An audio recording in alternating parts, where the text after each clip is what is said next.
vocês estão a uma semana do julgamento. O que é que vai ser esta semana para vocês? Qual vai ser a estratégia neste momento? Essa é uma semana de estudo. Nós temos um julgamento na terça-feira, onde as defesas irão usar a palavra por 15 minutos para fazer um resumo do que colocaram na sua defesa preliminar. Portanto, é uma semana que eu vou estudar o processo, novamente estudar o processo, para poder resumir bem em 15 minutos, passar para os ministros do Supremo Tribunal Federal as teses que nós da defesa estamos dizendo desde o primeiro momento. E qual é a principal sustentação de tese de vocês?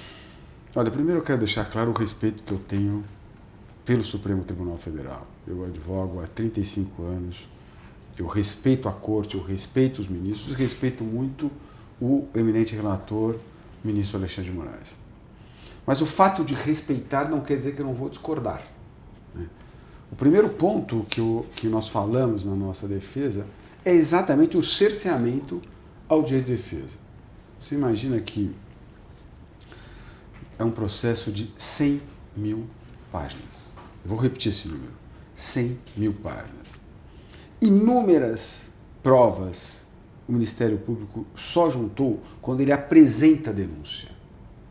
Portanto, só essa confusão de documentos que o Ministério Público faz quando apresenta a sua denúncia, que tem julgados do Supremo que configura isso nulidade, porque tem o cerceamento de defesa, só por isso já basta para alegar a questão de que nós deveríamos ter mais tempo para nos prepararmos para essa festa.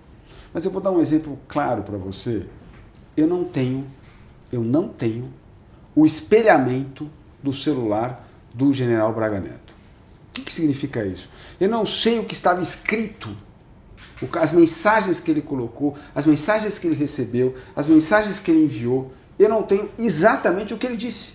Como é que eu posso exercer o direito de defesa? Como é que eu posso usar o telefone dele, as provas dele em seu favor, se isso me foi negado? Quer dizer, é um cerceamento básico que, infelizmente, a defesa não teve, como outros que nós colocamos na nossa resposta. Nós tivemos o cuidado para facilitar o trabalho dos ministros, e eu disse isso aos ministros nas audiências que nós fomos, que nós elencamos página por página, tese por tese, documento por documento que nós não tivemos acesso. O gabinete, o eminente ministro relator, disse que foi disponibilizado, mas não foi disponibilizado. Eu afirmo que a defesa não teve todo acesso aos autos. Para você ter uma ideia, então o Ministério Público cita um trecho de um depoimento de uma gravação. E aí esse trecho dessa gravação, de fato, é disponibilizado para as defesas. Só que aí a defesa vai dizer, eu não quero os trechos. Não é o Ministério Público que vai decidir o trecho que eu vou usar, que eu vou ter conhecimento. Não é a polícia que eu vou tomar, que vai decidir isso. E também não é o magistrado que diz isso. Tem jurisprudência consolidada do Supremo. Mas olha, a decisão é o seguinte, olha, se contentem com isso e é com isso que vocês vão exercer o seu direito de defesa. Portanto, evidentemente que o cerceamento de defesa é claro. E vocês não tiveram nenhum apoio, por exemplo, nessa indagação, nesse questionamento de vocês da OAB, por exemplo? Porque é uma coisa que diz respeito, pelo que o senhor faz a abordagem, especificamente sobre a atuação da advocacia. Olha, como eu disse, eu atuo há 35 anos.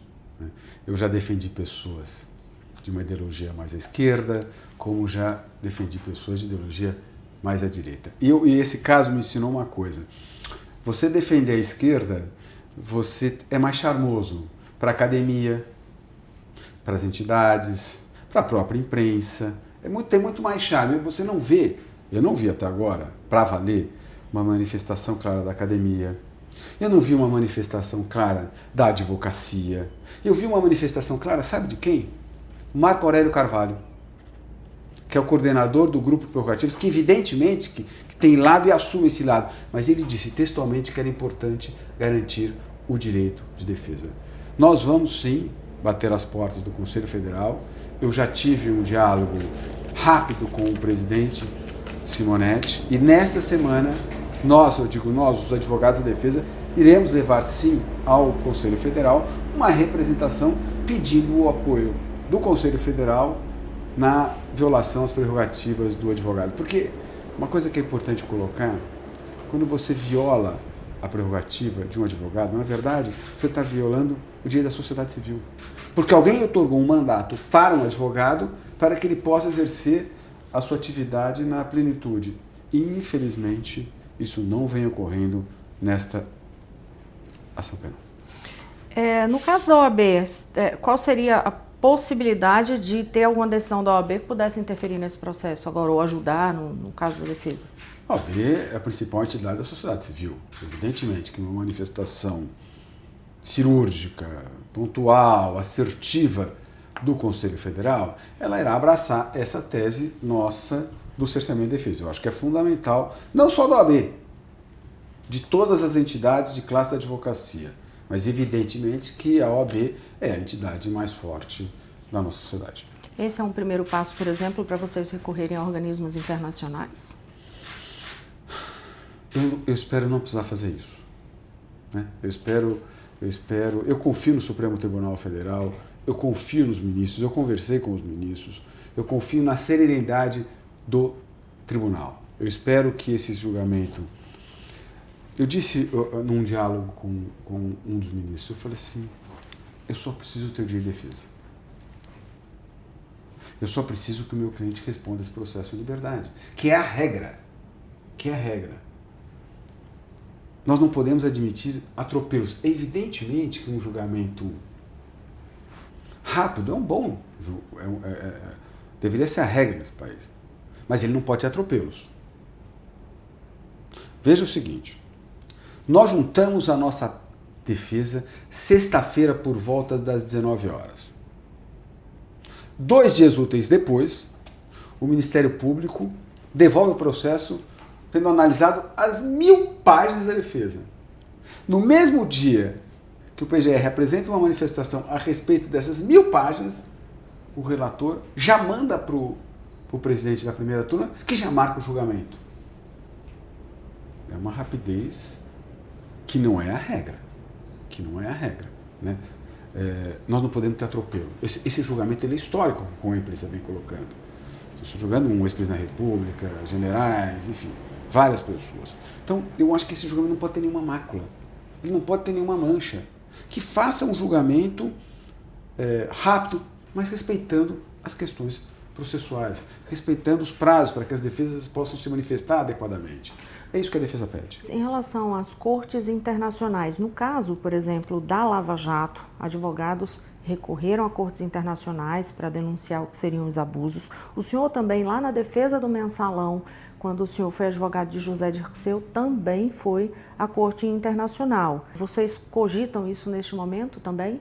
Eu, especificamente, quando eu defendi o ex-ministro José Dirceu, nós recorremos à corte internacional. E para você ter uma noção da morosidade, na semana passada eu recebi um comunicado da Corte Internacional. Olha só na semana passada o processo ainda está em andamento, não teve uma decisão, né, definitiva a esse respeito. Quantos anos depois? Olha, a denúncia é de 2005. Não, perdão. 2005 é quando o ministro 2005 é cassado. Mensalão. É cassado, é mensalão. Não vou lembrar exatamente quando foi, mas isso tem tranquilamente 10 anos, né, quando nós recorremos. E por que nós recorremos? Nós alegamos ali o duplo grau de jurisdição, que é exatamente neste caso. Porque esse caso eu vou recorrer para quem? O nosso cliente, que não tem, em razão da prerrogativa do foro. Para quem eu vou recorrer? Porque na Lava Jato, você tinha as instâncias superiores para que você pudesse, uma hora, até chegar na corte maior. Mas nesse caso, não. Essa é outra importância desse julgamento. O Supremo não pode errar. Os casos não tem a quem recorrer, exceto as cortes internacionais, que tem um outro time, que tem uma outra força também da decisão, que cabe aqui a corte aceitar ou não aceitar uma decisão de fora do país, enfim. Não é simples, por isso... foi boa essa tua colocação, é mais um cuidado que o Supremo Tribunal deve tomar, e eu acredito que vá tomar, porque nós não temos a quem recorrer. Sobre essas conversas suas com os ministros, o senhor se encontrou com basicamente todos, acho que a exceção foi a ministra Carmen Lúcia. Eu só não encontrei com a ministra Carmen Lúcia.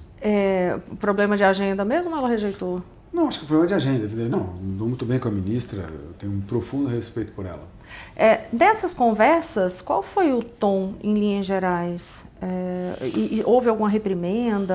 Enfim, qual foi o tom? Eu fui atendido muito bem por todos os ministros, inclusive pelo relator, com quem foi a primeira pessoa com quem eu conversei. Conversas 20, 30 minutos, conversas muito boas, onde eu pontuei exatamente isso que eu disse nessa fala. Da importância do direito de defesa, da importância das defesas terem acesso aos documentos que foram juntados aos autos, para que esse julgamento não tivesse nenhuma mácula, para que ele não tivesse nenhum questionamento, porque a defesa só pode bater as portas do Supremo. Os mecanismos internacionais, as cortes internacionais, elas são morosas e o poder delas num julgamento, ainda mais na Suprema Corte, não é tão absoluto, entendeu? Então o que eu pontuei foi isso, e no tocante, evidentemente, que eu ratifiquei o pedido que venho fazendo desde o início, que é da liberdade do general. Não faz sentido, depois, muito mais agora, se não fazia na época, muito mais agora, com a apresentação da denúncia pela PGR. Agora, quando ele foi preso em dezembro, não era nem especificamente pela denúncia em relação ao inquérito do golpe, mas porque haveria um cerceamento ele teria tentado atrapalhar o processo, né, a investigação, justamente por isso que vocês pedem o acesso a esses diálogos do telefone. Esse prazo que ele está preso lá, isso depois não abate, caso ele venha a ser condenado agora. Não abate. Né? Não. Abate sim. Ele foi preso sob a acusação de que ele estaria tentando obter informações do que teria dito o mentiroso colaborador. É isso. Né? O que precisa ser dito que não é verdade que ele fez isso. Então falava-se que ele tinha procurado o pai do tenente-coronel Cid. O que os autos falam? Exatamente o contrário. É o pai que procura o general Braga Neto. Isso está nos autos. A Polícia Federal, ela induz o Ministério Público em erro, e o Ministério Público induz em erro o eminente ministro e o relator. O pai do mentiroso Cid, quando presta depoimento, ele fala abertamente: eu não fui procurado pelo general Braga Neto para falar sobre o teor do depoimento do meu filho. Ou seja, a polícia distorce exatamente o que consta nos autos. Eu tenho dito isso nas entrevistas da imprensa, que na verdade não é verdade. Não é verdade. Ele não quis procurar informações. E o lapso temporal é outra coisa. Quando ocorreu a ligação do pai para o general Braga Neto, o teor do que teria dito o mentiroso Cid já estava na imprensa. Então, portanto, esse argumento é absolutamente, com todo respeito, não dá suporte para absolutamente nada. A outra afirmação é que, depois de 11 depoimentos, o Cid vem com a afirmação mentirosa de uma suposta entrega de dinheiro. Quer dizer que ele presta 11 depoimentos e só no último ele se lembra de um detalhe que me parece o mais relevante, né? O mais relevante, que é a entrega do dinheiro. Portanto, assim,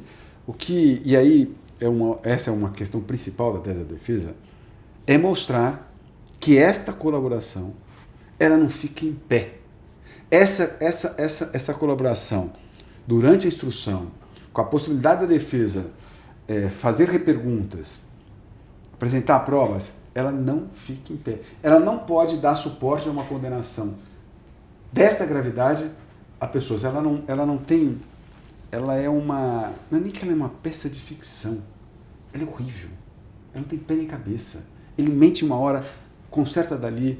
Ele diz que foi coagido para falar o que disse, né? Nós temos gravações que foram feitas, que a revista Veja coloca na mídia, que ele não contesta a sua voz, onde ele fala abertamente que foi coagido pela Polícia Federal para falar o que disse. Mas depois ele vai no depoimento de novo e recua.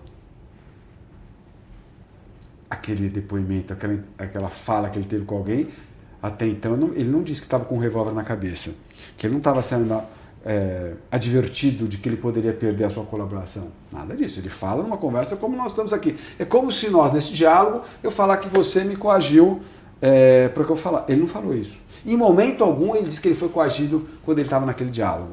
Esquisito, né? E esse é um dos pontos que vocês argumentam também, vão argumentar também, de que aí sim, durante o processo de delação, teria ocorrido alguma tentativa de coagi-lo? Sim, é ele que disse. Ele ficou preso 120 dias e depois, em 3 dias, ele celebra um acordo de colaboração premiada. Acordo esse que foi feito a arrepio do Ministério Público e que o Ministério Público foi contra a sua homologação. E olha que coisa curiosa, tem jurisprudência consolidada no Supremo Tribunal Federal que afirma textualmente que pode fazer o acordo de colaboração com a polícia, mas há necessidade, sim, da manifestação do Ministério Público concordando com esse acordo. Tem um voto primoroso do ministro Gilmar Mendes, tem um voto primoroso do ministro Dias Toffoli, mas que a corte, nesse momento, não está se lembrando da sua própria jurisprudência. Isso é grave. O senhor vê risco de futuramente ocorrer o que vem ocorrendo com a Lava Jato, por exemplo? Que foi caindo tudo? Não teve o julgamento ainda, né? Então eu não posso imaginar que esse é um julgamento de cartas marcadas. Eu tenho que acreditar, e eu acredito no Supremo Tribunal Federal, né? Portanto, eu espero que tenha um julgamento, e eu acredito que será um julgamento sereno, com a defesa tendo acesso às provas, que eu possa me manifestar adequadamente, e que tenha um julgamento justo. Agora, evidentemente que eu não vou hesitar um segundo, um minuto, em defender a legalidade deste julgamento na corte e em qualquer corte internacional. Eu não vou abrir mão.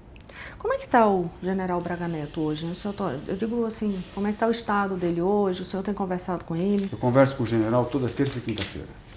Ele é um homem forte. Ele é um homem resiliente, mas evidentemente que ele está incomodado.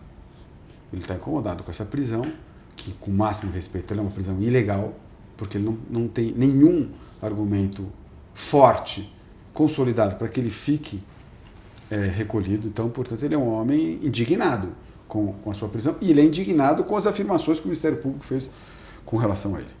Ele fala alguma coisa sobre sair de vez da política ou depois voltar de fato para a política? Eu nunca toquei nesse tema com ele.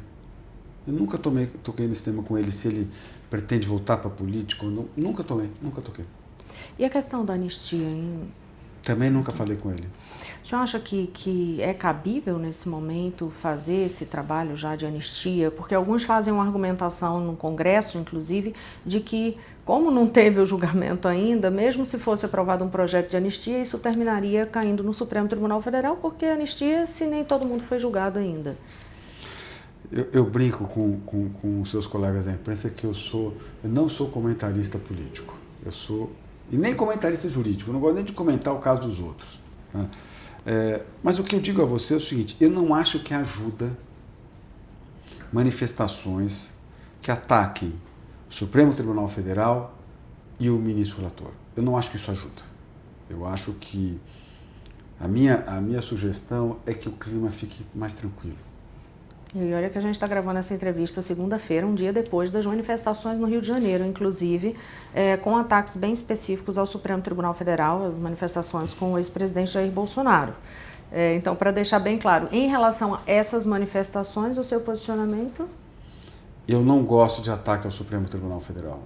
Eu não gosto de ataque aos ministros do Supremo Tribunal Federal. Eu gosto de falar dessas questões nos autos. Eu tenho que fazer esse debate com você e com a imprensa, porque o caso está na imprensa. Mas eu não acho que é uma boa linha atacar o Supremo Tribunal Federal. Eu não vou atacar. Eu vou defender. Eu posso recorrer de uma decisão da Corte. Eu posso pontuar que eu entendo que a decisão está errada. Agora, atacar o Supremo Tribunal Federal eu não vou fazer. Mas o seu cliente fazia ataques em relação ao Supremo Tribunal Federal e também ao Tribunal Superior Eleitoral, em especial quando se dizia a respeito à questão das urnas. Isso é um problema dele. Ele tem liberdade para falar o que ele quiser. Ele, o presidente Bolsonaro, qualquer pessoa fala o que quiser. Eu falo de mim. Eu não faço esse tipo de ataque. E em relação à expectativa de conclusão desse processo agora? Olha, do jeito que começou, um julgamento que pode se encerrar nesse ano, no final do ano. O senhor vê alguma... O que eu acho ruim, desculpa te cortar, eu acho ruim a pauta política pautar a pauta jurídica.